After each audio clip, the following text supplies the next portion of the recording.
Ο Γιάννης ο Φωνιάς, παιδί μιας πατρινιάς κι ενός Μεσολογγίτη. Προχθές την Κυριακή, μετά τη φυλακή, επέρασα απ' το σπίτι.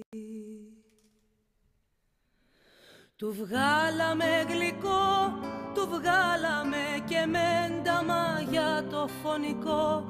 Δεν είπαμε κουβέντα, του βγάλαμε γλυκό, του βγάλαμε και μένταμα για το φωνικό.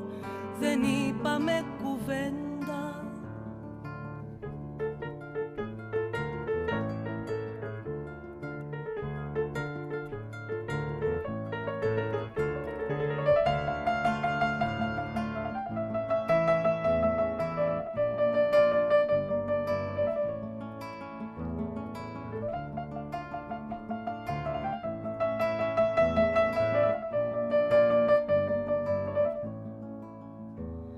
Μονάχα το φροσί με δάκρυ θαλασσί στα μάτια τα μεγάλα.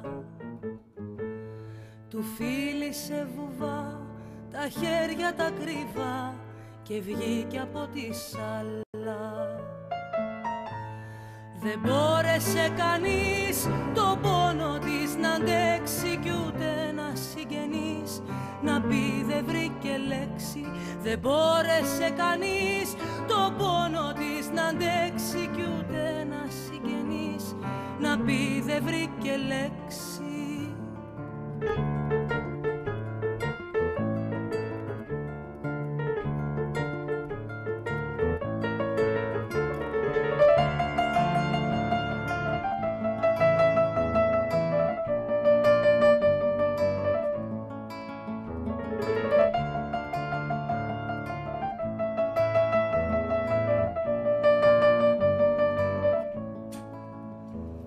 Κι ο Γιάννης ο Φωνιάς στην άκρη της γωνιάς με του καημού τα αγκάθη.